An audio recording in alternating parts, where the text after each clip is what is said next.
Gonzaga Nation SI continues with our game previews. Today is a special guest, a good friend of mine, head coach of the Pepperdine Waves, Lorenzo Romar. Coach, thanks for joining. How is life in Malibu?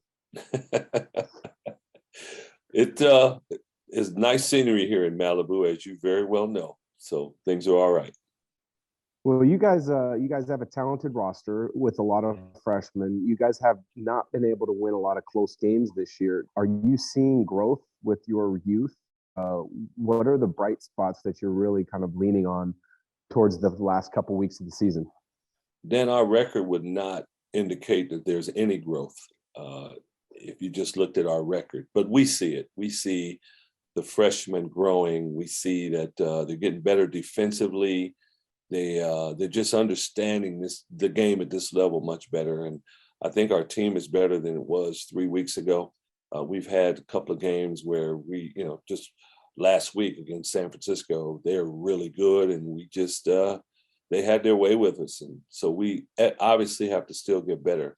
But I think we are. I think guys like Houston Millett, Mike Mitchell Jr., even though Maxwell Lewis, even though he's injured now, those guys were improving. Those were bright spots. And then another freshman, 6'10" center, Carson Basham, he's playing better basketball and fitting in a lot better. So all of that, it helps us.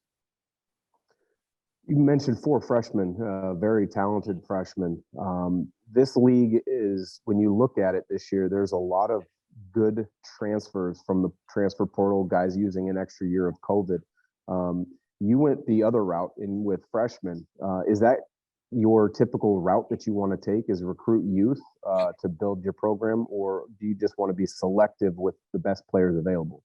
Well, first of all, at the beginning of the year, we had Brown Hartfield, who was a transfer from University of San Diego.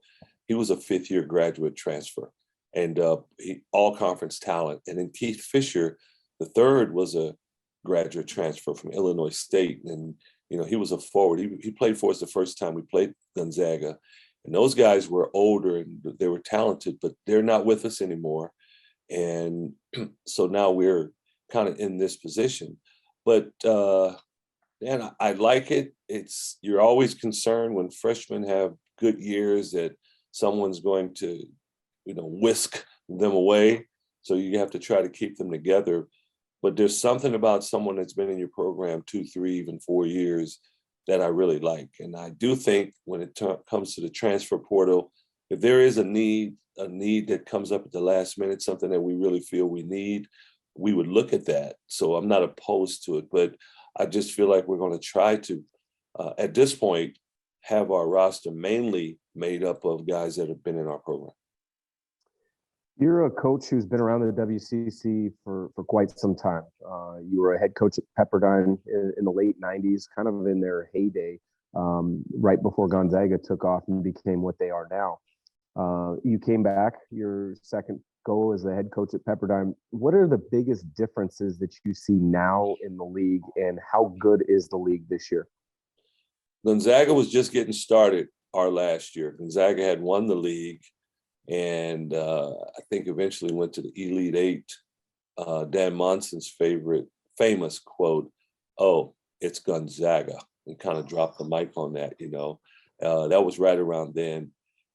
So they're much better. St. Mary's, although they won the league the year before, our first year they won the league, they really dropped off. And I think the year before Randy Bennett took over, they had won 2 games.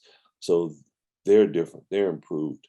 San Francisco right now is playing really well. Santa Clara, I think, is a really good basketball team. And then obviously BYU. BYU wasn't in the league the last time we were here. So the league is definitely improved. The league is definitely upgraded. I've been following this league for a long, long time, and it's as good as it's been to me in probably about 40 years. And I'm not exaggerating when I say that. And you and I have had conversations, in preparations for some of the broadcasts that I have, and you echoed those same sentiments. But when you mentioned some of the coaches in this league, I think there's tremendous coaches from top to bottom in this league. You mentioned Randy Bennett. You and Randy were coaches together at Pepperdine. How fun is it, or how not fun is it to coach against a good friend like Randy Bennett for you? Well, it's never fun. When I was at University of Washington, we would scrimmage each other a lot. We would scrimmage and they'd come to our place, we'd go to their place, but never anything for real, and now we're kind of forced to do it. So it's not a lot of fun, especially they've won more than we have when we played against them. But Randy, when he worked for me as my assistant, I just knew he was going to be really good. He was outstanding as an assistant. He was great to work with. I learned so much from him, even though I was the head coach. So it's no surprise that he's done what he's done. Pepperdine has one of, if not the greatest settings in all of college basketball arenas. You walk out the front doors and you get the view of the Pacific Ocean. Does that view ever get old for you when you're either walking to or from practice?